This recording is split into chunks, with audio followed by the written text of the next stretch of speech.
بسم اللہ الرحمن الرحیم الحمدللہ رب العالمین وبہ نستعین وصلی اللہ وسلم علی سید الانبیاء والمرسلین وعلی آلہ واصحابہ اجمعین ومن تبعہم بإحسان الی یوم الدین اما بعد۔ میں کل کے درس میں جو باتیں آپ کے سامنے رکھا تھا کہ اللہ سبحانہ و تعالیٰ کی عبادت میں اور اپنی نجات کے لیے، اسلام کی سربلندی کے لیے ہمارے اندر یہ عزم ہونا چاہیے کہ ہم ایک آدھ ہی صحیح ایک بڑی نیکی انجام دینا چاہیے۔ اتنی بڑی نیکی ہمت کر کے، حوصلے کے ساتھ اللہ سے توفیق مانگتے ہوئے کہ ایک تو اسلام کی سربلندی مقصود ہو، اللہ کی قربت مقصود ہو، اور اس کا ایک لازمی نتیجہ یہ ہوگا کہ ہم سے جو گناہ ہوتے ہیں، اور گناہ بھی کتنے ہی بڑے کیوں نہ ہو، وہ سب دھل جائیں گے، سب دب جائیں گے باذن اللہ تعالی۔ میں اسی سے جڑی ہوئی ایک بات آج کے درس میں رکھ رہا ہوں، وہ یہ ہے کہ ہمیں اس بات کی بھی کوشش کرتے رہنا چاہیے کہ جس نوعیت کا گناہ ہم سے ہوا ہے، ہم اس بات کی کوشش کریں کہ اسی نوعیت کی ایک نیکی بھی انجام دیں۔ مثلا ہم نے 2 رکعت نماز پڑھی دکھانے کے لیے، کسی کو دکھانے کے لیے، ہمیں احساس ہوا کہ نہیں، اس میں ریا والی بات تھی، ریاکاری تھی، ہم نے دکھانے کے لیے نماز پڑھے ہیں، تو 2 رکعت جو ہے کوشش کریں کہ تنہائی میں پڑھ لیں، اے اللہ یہ صرف تیرے لیے، اس گناہ کے بدلے۔ بات واضح ہو آپ کو؟ ایک نوعیت کی جو ہم سے چوک ہوئی ہے، اسی نوعیت کی ایک نیکی۔ معاملات کی اگر بات کرتے ہیں، ہم نے کوئی موجود نہیں ہے، بھری مجلس میں کسی کا نام لے کر کے کہہ دیا کہ وہ ایسا ہے اور ایسا اور ایسا ہے، بہت بڑا گناہ ہے نا یہ۔ تو کوشش اس بات کی کریں کہ اسی مجلس میں یا اس جیسی مجلس میں اسی صاحب کا اچھا ذکر، اچھے سے نام لیں، اچھا ذکر کریں، ان کی تعریف کریں، اور کم از کم یہ کہہ دیں کہ جو مجھ سے چوک ہوئی ہے۔ اگر کسی نے سوشل میڈیا پر کسی سے متعلق کوئی بات کہہ دی ہو اور بند کمرے میں جا کر کے کہہ دیں کہ مجھے معاف کر لیں، ایسا نہیں، اسی جگہ پر جا کر کے ان سے معافی مانگیں، وہیں جا کر کے معاملہ حل کریں۔ اس نقطے کو سمجھے آپ نے کہ جس نوعیت کا ہم سے گناہ ہوا ہے، ہم اسی نوعیت کی ایک نیکی بھی انجام دینے کی کوشش کریں تاکہ اس کا کفارہ ہو جائے۔ ضروری نہیں ہے، حالانکہ اسی جیسی نیکی کو انجام دے، کوئی ضروری نہیں ہے۔ ایک آدمی نے گناہ کیا، توبہ کیا، کسی سے معافی مانگ لی، انشاءاللہ تعالی مسئلہ حل ہو جائے گا، لیکن کوشش اس بات کی بھی کریں کہ اس نوعیت کی ایک نیکی بھی انجام دیں۔ اگر بات واضح ہو گئی ہو تو اس بات کو سمجھانے کے لیے میں آپ کو ایک قصہ سناتا ہوں، لیکن بات واضح ہوئی آپ کو؟ قصہ دیکھیں، بہت اہم ہے۔ اللہ کے رسول صلی اللہ علیہ وسلم کے صحابہ میں سے ایک صحابی کا میں آپ کو قصہ سناتا ہوں۔ صحابی ایک خاص پس منظر کے تحت بہت معروف ہے۔ صحابی کا نام ہے وحشی۔ کیا نام ہے؟ وحشی ابن حرب الحبشی رضی اللہ عنہ۔ یہ جو صحابی ہیں، آپ کی کنیت تھی ابو دسمہ۔ کیا کنیت تھی؟ ابو دسمہ۔ اللہ کے رسول صلی اللہ علیہ وسلم کے ایک اور صحابی نوفلی ہیں، جو قصی کے جو فرزند ہیں، عبد مناف کے جو 4 فرزند ہیں نا، المطلب، ہاشم اور عبد العزیٰ، اور عبد العزیٰ نہیں، عبد شمس، ایک اور نوفل کے گھرانے کے ہیں، جبیر ابن مطعم ابن عدی رضی اللہ عنہ، ان کے موالی میں سے ہیں یہ۔ اس لیے کہ حبشہ کی بہت بڑی تعداد یہاں پر لوگوں کی غلامی کیا کرتی تھی، لوگوں کے گھرانوں میں سے بہت سارے غلام تھے۔ معروف صحابی بلال حبشی رضی اللہ عنہ، یہ بھی ہیں وحشی ابن حرب الحبشی رضی اللہ عنہ۔ تو یہ جبیر ابن مطعم رضی اللہ عنہ کے موالی میں سے ہیں۔ ایک معروف عالم دین ہے، عالم اسلام کی نہایت عظیم شخصیت، ابو الحجاج المزی رحمہ اللہ۔ عامت الناس اتنا نہیں واقف ہیں، لیکن ہیں بہت بڑی شخصیت۔ ان کی جو کتاب ہے کتب ستہ کے رجال پر، تہذیب الکمال فی اسماء الرجال، اس میں آپ نے وحشی بن حرب رضی اللہ عنہ کے ترجمہ حیات میں محمد بن سعد رحمہ اللہ کی الطبقات الکبریٰ کے حوالے سے لکھا ہے، کہا کہ کان عبدا اسود من سودان مکہ، یہ نہایت کالے تھے، نہایت کالا رنگ تھا آپ کا۔ یہ اللہ رب العالمین کی تخلیق کا ایک مظہر ہے۔ انسان گورا ہوتا ہے، نہ اس کے بس میں، نہ کالا ہوتا ہے نہ اس کے بس میں، انسان کی شکل و صورت، اس کی رنگت اس کے بس میں ہے ہی نہیں نا، اسی لیے حساب کتابی اس کے بارے میں نہیں ہوگا کہ تم کالے کیوں، تم گورے کیوں، تمہارا قد و قامت یہ کیوں، اور تمہارے ہاتھ پیر ایسے کیوں، ایسا تھوڑی نا سوال ہوگا۔ ان کی 6 انگلیاں ہیں اس لیے ان کے درجات بلند، ایسا ہے اللہ کے پاس؟ بالکل نہیں۔ تو یہ اس تناظر میں حساب کتاب ہوگا ہی نہیں، لیکن تعارف کی حد تک یہ بات آنی چاہیے کہ کون کیسے تھے، کچھ حد تک۔ تو رنگت کے اعتبار سے نہایت کالے تھے، لیکن محمد بن سعد رحمہ اللہ کی جو الطبقات الکبریٰ ہے، میں جب مراجعہ کیا تو یہ عبارت مجھے وہاں نہیں ملی، لیکن ابو الحجاج المزی رحمہ اللہ نے انہی کے حوالے سے لکھا ہے۔ آپ دیکھو محمد بن سعد رحمہ اللہ کی جو الطبقات الکبریٰ ہے، اس میں آپ نے تسمیۃ من نزل بالشام من اصحاب النبی صلی اللہ علیہ وسلم، رسول اللہ صلی اللہ علیہ وسلم کے صحابہ میں سے ملک شام میں کون کون جو ہے مطلب سکونت اختیار کی، ان کے نام آپ نے ایک لمبی فہرست آپ نے تیار کی۔ سب سے پہلے ابو عبیدہ بن الجراح کا رضی اللہ عنہ، اس کے بعد لمبی فہرست ہے، اس میں سے وحشی بن حرب کا بھی ذکر ہے۔ اس میں یہ عبارت مجھے نہیں مل پائی جو ابو الحجاج المزی نے ان کے حوالے سے نقل کی ہے۔ ابو الحجاج المزی رحمہ اللہ نے عام طور پر روات سے متعلق جس طرز کی گفتگو کرتے ہیں، اور کم و بیش امام ابو عبداللہ الذہبی بھی سیر و اعلام نبلاء میں اسی طرز کی گفتگو کرتے ہیں کہ ان کے طلبہ کون، ان کے اساتذہ کون۔ تو وحشی بن حرب رحمہ اللہ رضی اللہ عنہ، ان کے اساتذہ میں سے 2 کا نام لکھا ہے ابو الحجاج المزی نے، ایک رسول اللہ صلی اللہ علیہ وسلم کا، اور ان کے بعد دنیا کے سب سے عظیم انسان ابو بکر صدیق کا۔ کہا کہ ان دونوں سے انہوں نے پڑھا ہے۔ کیا مطلب ہے؟ دونوں سے ان کی روایات ہیں۔ ان کے جو تلامذہ ہیں، تلامذہ میں 3 نام ذکر کیے ہیں۔ ایک تو خود ان کے فرزند حرب ابن وحشی، دادا کا نام بھی حرب، ایک صاحب کے حرب، ان کے بیٹے وحشی، یہ جو صحابی ہیں، انہوں نے اپنے بیٹے کا نام اپنے والد کے نام پر رکھا حرب، اور وہ حرب اپنے بیٹے کا نام اپنے والد کے نام پر رکھا ہے وحشی، یعنی وحشی ابن حرب ابن وحشی ابن حرب، سمجھے آپ؟ تو یہ جو صحابی ہیں وحشی ابن حرب رضی اللہ عنہم، ان کے تلامذہ میں ایک تو ان کے بیٹے ہیں حرب ابن وحشی، دوسرے ہیں جن کا نام ہے جعفر ابن عمرو ابن امیہ الضمری، جو اوساط تابعین میں سے ہیں، کم و بیش 95 ہجری آپ کا سن وفات ہے۔ ایک تیسرا نام ہے عبید اللہ ابن عدی ابن الخیار، یہ تو کبار تابعین میں سے ہیں، لیکن حافظ ابن حجر رحمہ اللہ نے تقریب میں تو لہو رؤیا لکھا، لیکن فتح الباری میں اس انداز کی گفتگو فرمائی کہ آپ متمیز تھے، یعنی اتنی تمیز تھی آپ میں، اتنا شعور تھا آپ میں کہ آپ افراد کو پہچان سکتے تھے آپ، یعنی اچھی خاصی عمر تھی آپ کی، 10-12 سال کے آس پاس کی عمر رہی ہوگی واللہ عالم، یا اس سے کچھ کم 7-8 سال کی بھی عمر ہو سکتی ہے، کہ اللہ کے رسول کو آپ نے صلی اللہ علیہ وسلم فتح مکہ کے موقع پر دیکھا ہوگا، یہ کہنا مقصود ابن حجر کو رحمہ اللہ۔ اس اعتبار سے آپ صحابی بھی ہیں، تو آپ کے صحابی ہونے سے متعلق اس پس منظر میں بہرحال اہل علم کے مابین کچھ اختلاف ہے، لیکن یہ 3 افراد کو آپ نے آپ کے اساتذہ میں، آپ کے تلامذہ میں شمار کیا ہے، اور رمز لگائی خا کی، یعنی صحیح بخاری میں آپ کی روایت ہے، دال کی سنن ابی داؤد میں آپ کی روایت ہے، اور کہا کہ قاف سنن ابن ماجہ میں آپ کی روایت ہے۔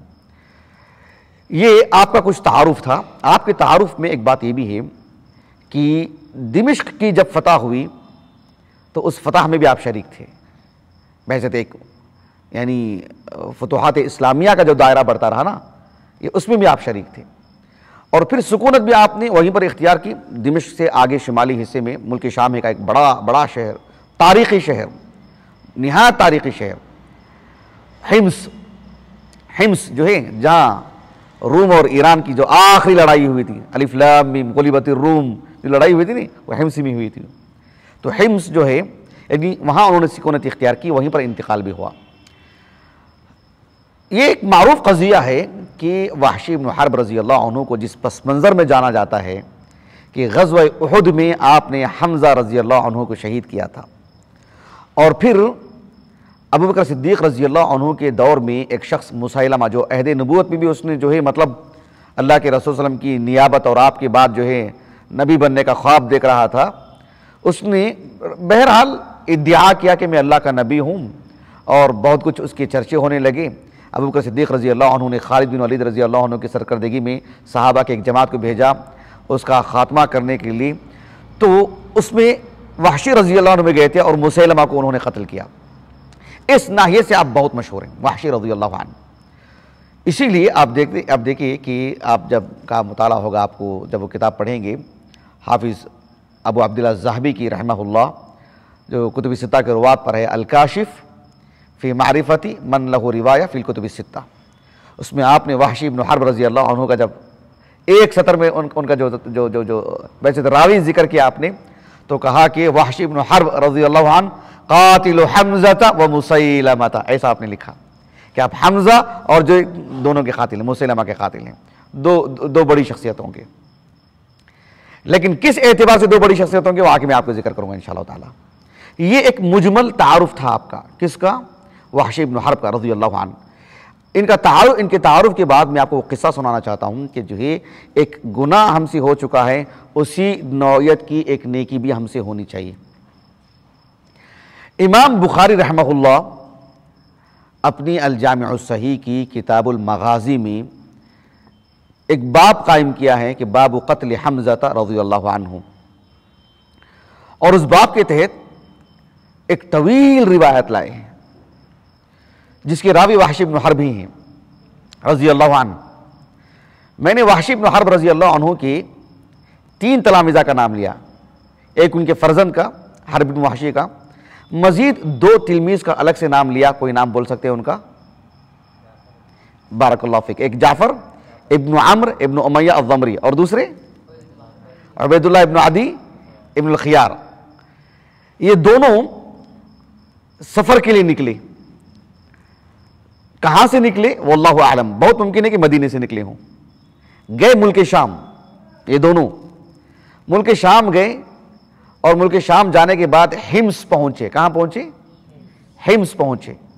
حمص پہنچنے کے بعد عبید اللہ ابن عدی ابن الخیار نے جعفر ابن عمرو ابن امیہ الضمری سے کہا کہ حل لک وحشی، کیا مطلب ہے؟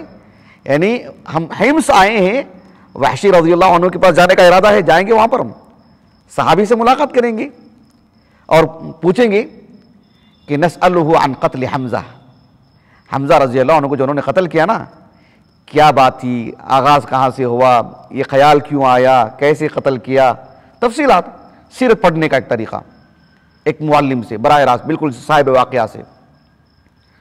کہا کہ ہاں کیوں نہیں، دونوں گئے۔ دلچسپ بات دیکھیں آپ، جعفر ابن عمرو ابن امیہ الضمری اور عبید اللہ ابن عدی ابن الخیار جب دونوں وہاں پہنچے تو لوگوں سے پوچھا کہ بھئی وحشی رضی اللہ عنہ کا گھر کہاں ہے؟ کہا کہ دیکھو وہاں بیٹھے ہیں، دیکھو ان کی گھر کا جو چھت تھا، چھت کے سائے میں بیٹھے ہوئے تھے۔ میں نے کہا نا کہ آغاز میں تعارف میں کہ رنگت کے اعتبار سے نہایت کالا رنگ، تو کسی نے کہا کہ دیکھو وہاں پر بیٹھے ہوئے ہیں، تو عبید اللہ ابن عدی ابن الخیار کہتے ہیں کأنہ حمیت، کیا کہا؟ کأنہ حمیت، کہا کہ گویا کہ کالے رنگ کا مشکیزہ رکھا ہوا ہے، اتنی کالی رنگت، سبحان اللہ، اللہ رب العالمین کی تخلیق کا مظہر دیکھو، اللہ اکبر۔ بہرحال ان کے قریب گئے، جانے کے بعد سلام کیا، انہوں نے سلام کا جواب دیا۔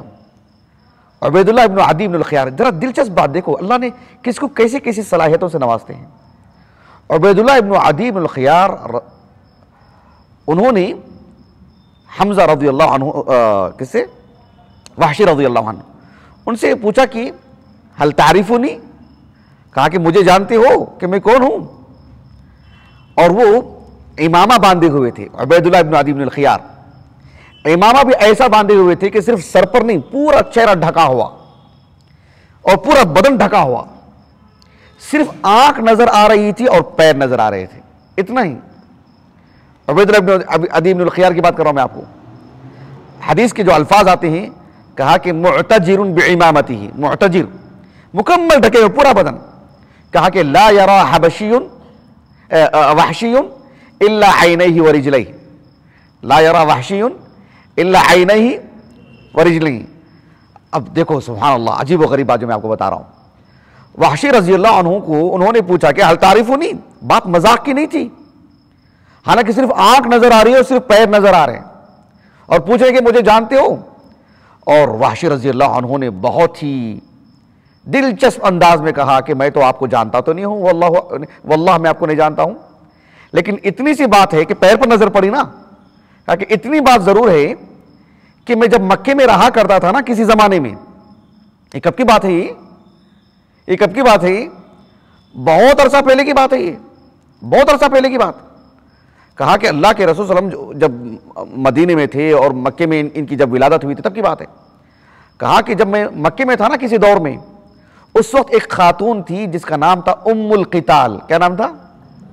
ام القتال بنت العیس، ساتھ سے. کہا کہ اس خاتون کی شادی ہوئی تھی ایک صاحب سے، اور شادی ہونے کے بعد ان کے گھر ایک لڑکا ہوا، چھوٹا سا بچہ تھا. اس بچے کے لیے ایک دائیا کی ضرورت تھی دودھ پلانے کے لیے، اور مجھے ہی مکلف کیا گیا کہ تلاش کر کے میں کسی کو خاتون کو لے کر کے آؤں اس بچے کو دودھ پلانے کے لیے. وہ خاتون آئی، اونٹنی پر بیٹھی ہوئی تھی. میں نے اس بچے کو لیا، بچے کو لے کر کے اس خاتون کو دے دیا. اس وقت اس بچے کے پیروں پر نظر پڑی، تمہارے پیر بتاتے ہیں کہ تم شاید وہی ہو. سبحان اللہ العظیم، کتنی حیرانی کی بات ہے. اللہ اکبر. اب اندازہ، میں اللہ کے گھر میں بیٹھا ہوں، میں اور میں ایک سلفی طالب علم ہوں، میں دیانتداری سے بات کر رہا ہوں آپ کو الحمدللہ دین کے حوالے سے. کوئی مکذوب روایت، کوئی جھوٹی روایت نہیں. اتنی بڑی بات کہی انہوں نے، صحیح بخاری کی روایت ہے یہ. سبحان اللہ. اسی لیے یعنی بہت سارے لوگوں نے بات کہی، احادیث سے بھی بات ثابت ہے کہ باپ کے جو پیر ہوتے ہیں، آپ بھی اندازہ لگا لیجئے، آپ کے پیر کو دیکھیں، اپنے والد کے پیر کے دیکھیں، آپ کو مماثلت نظر آ جائے گی آپ کو.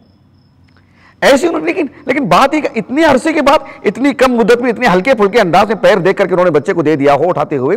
بچے کے پیر پر نظر پڑ گئی ہو، کہا کہ تمہارے پیر بتاتے ہیں کہ شاید تم وہ بچے ہو. بہرحال اب یہ واقعہ سناتے ہیں کہ میں نے حمزہ کو قتل کیسے کیا رضی اللہ عنہ. کہا کہ بات ایسی ہے کہ بدر کا جو غزوہ تھا نا، یہ تو غلام تھے نا بھائی، یہ تو غلام تھے. جیسے ہماری اپنی گاڑی ہے، ٹو ویلر ہے، کار ہے، ادھر کیسے گھوم سکتی ہے؟ وہ خود سے گھوم سکتی ہے، میں گھماؤں گا تو گھومے گی. ٹرین کو لے لیجئے، خود پہ خود گھوم جاتی ہے. سائیکل لے لیجئے. تو غلام کا معاملہ ایسا ہی ہوا کرتا تھا کسی دور میں. اس کے اپنے اختیارات نہیں، یہ کرو تو یہ کرے گا، وہ کرو تو وہ کرے گا، ایسا یہ معاملہ ان کا، جانوروں سے ایسا سلوک. تو یہ کہتے ہیں کہ میں تو غلام تھا، ان کے غلاموں میں سے تھا جبیر بن مطعم کے. بدر کا جو معرکہ تھا اس میں جو لوگ مارے گئے تھے اس میں ایک شخص تھا جس کا نام تھا طعیمہ. کیا نام تھا؟ طعیمہ بن عدی. سے بخاری کی روایت ہے.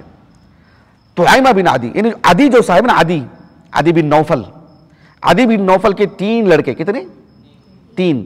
ایک کا نام تھا الخیار، ایک کا نام تھا طعیمہ، ایک کا نام تھا مطعم. جبیر بن مطعم بن عدی، سمجھ رہے ہیں آپ؟ تو جبیر بن مطعم وہ بدر سے پہلے ہی ان کی وفات ہو گئی تھی، لیکن جو طعیمہ تھے وہ تو بدر میں مارے گئے، ویسے تھے کافر، قد مقتول ہوا شخص. ہو جبیر کیا ہوتے ہیں؟ ان کو بھتیجے ہوتے ہیں. کیا ہوتے ہیں؟ بھتیجے ہوتے ہیں. اب اس پس منظر کو جانیے آپ.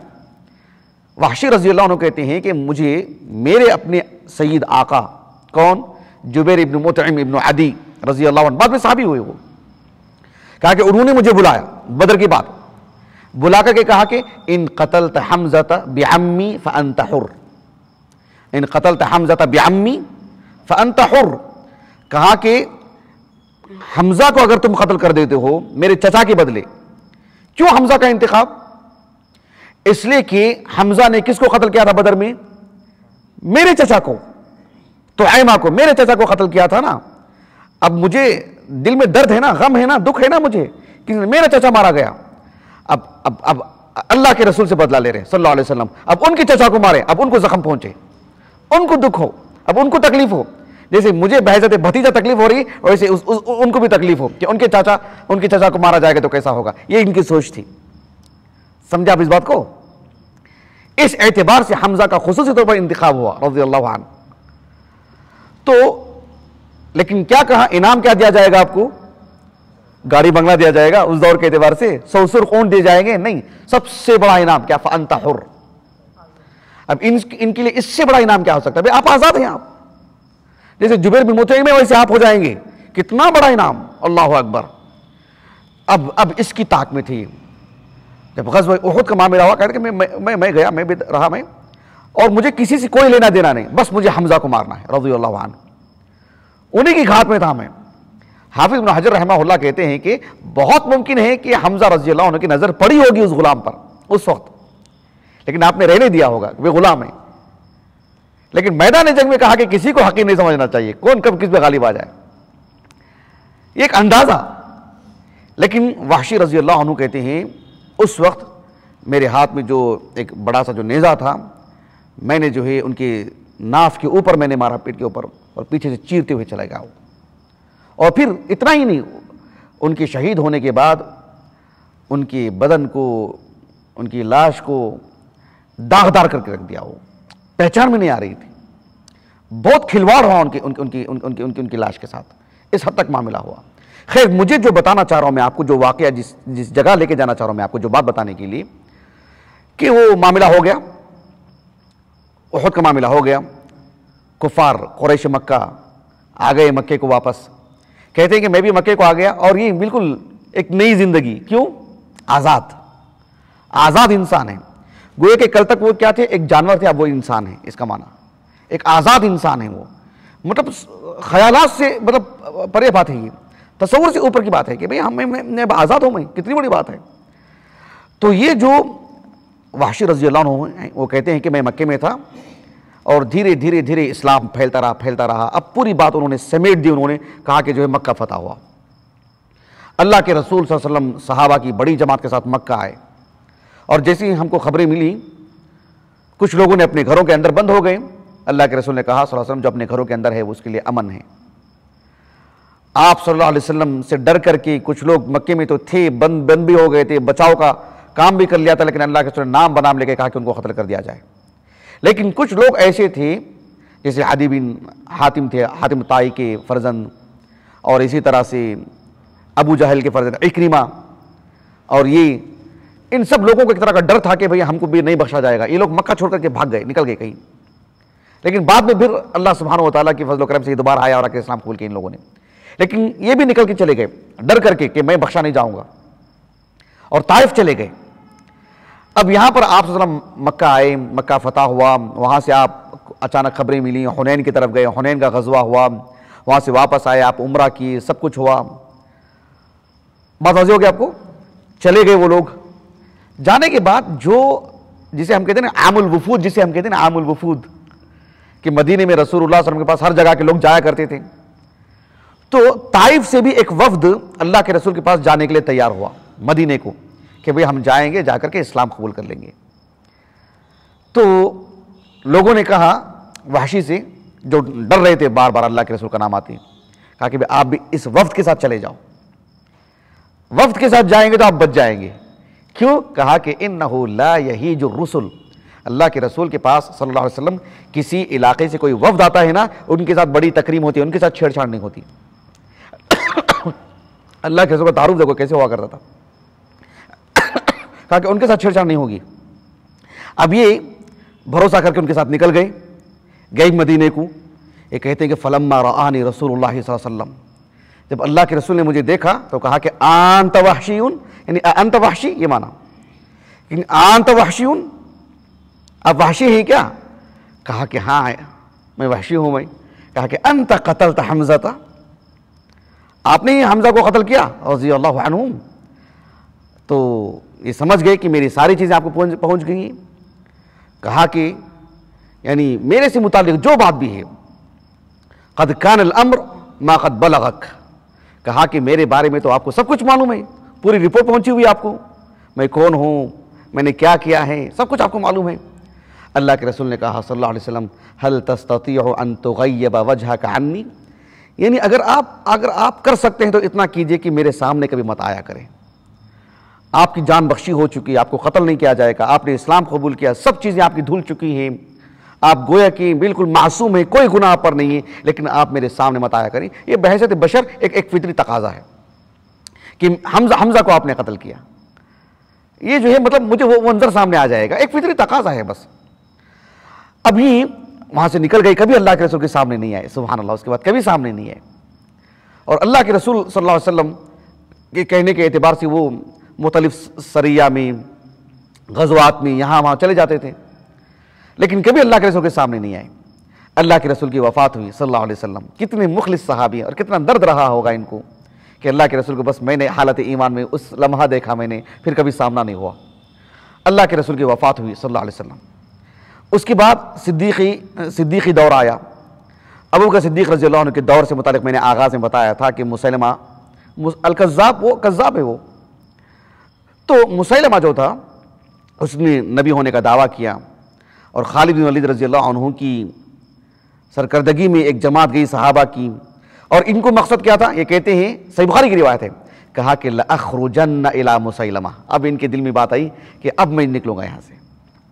کہا کہ یہ حالانکہ نہیں تھے مدینے میں ہی، لیکن ان کو جب خبر پہنچی کہ جو صحابہ کی ایک جماعت جا رہی ہے یمامہ کی طرف، جو آج کا جو ریاض کا علاقہ ہے نا، کم و بیش آس پاس، میں جغرافیہ اعتبار سے بتا رہا ہوں، تو کہا کہ لَأَخْرُجَنَّ إِلَى مسیلمہ، اب تو بھی مسیلمہ کے پاس ضرور جاؤں گا میں. کیوں؟ اس نے کتنا بڑا گناہ کیا ہے، اس نے کتنا بڑا گناہ کیا ہے. چھوٹا موٹا نہیں ہے وہ چھوٹا موٹا آدمی نہیں تھا وہ، یعنی گویا کہ اس نے اپنے آپ کو نبی ہونے کا جو ہے مطلب دعویٰ کیا تھا.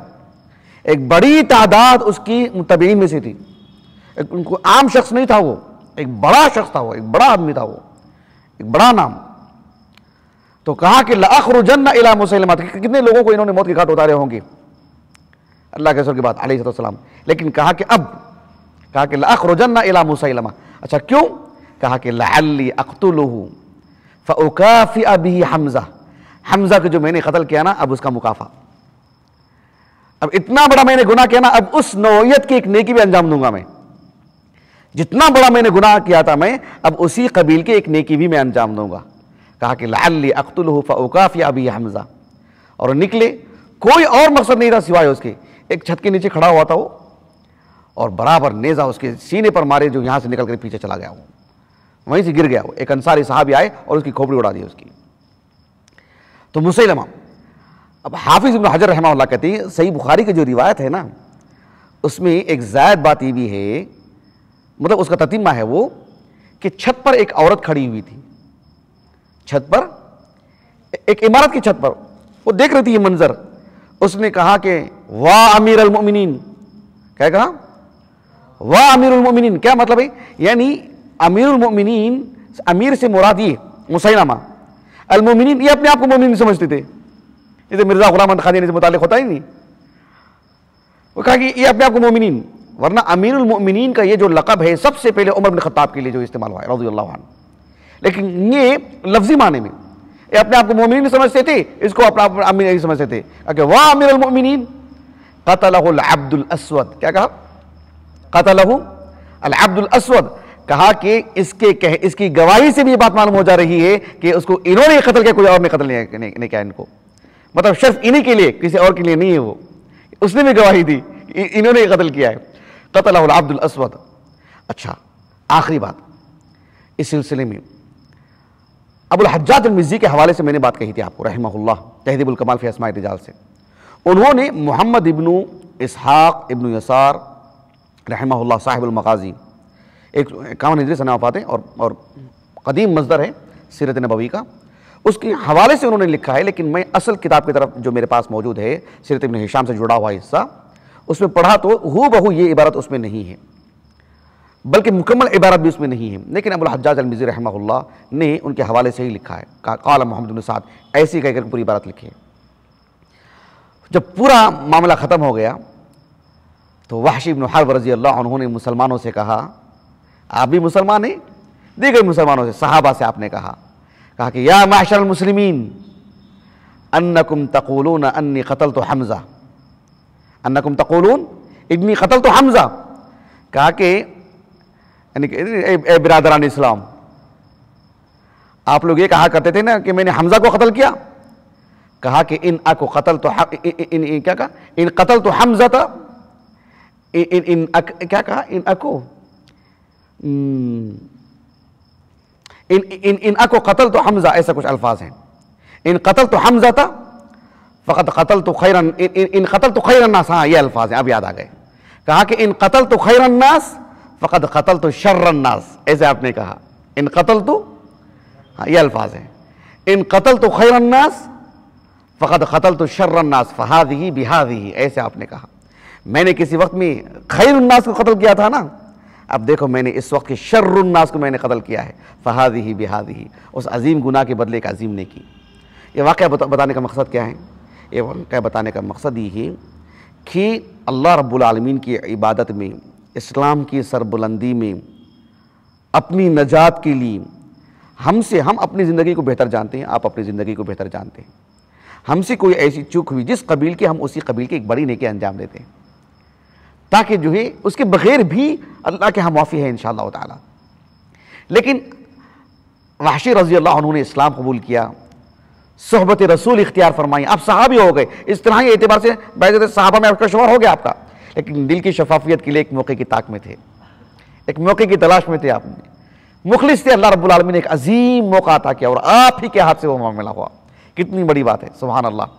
ایک کو قتل کیا آپ نے، حمزہ رضی اللہ عنہ کو وقتی طور پر دنیا سے غلامی سے آزاد ہوئے. ایک کو قتل کیا ہمیشہ کے لیے جہنم سے آزاد. سبحان اللہ، رضی اللہ عنہم. ایسی کوئی نیکی انجام دینی چاہیے جس قبیل سے ہم سے کوئی گناہ، کوئی چوک ہوئی ہو. بات میری واضح اچھی طرح سے ٹھیک ہے؟ انشاءاللہ میں اپنی بات ختم کرتا ہوں. سبحانک اللہم و بحمدک، اشہد ان لا الہ الا انت، استغفرک و اتوب الیک.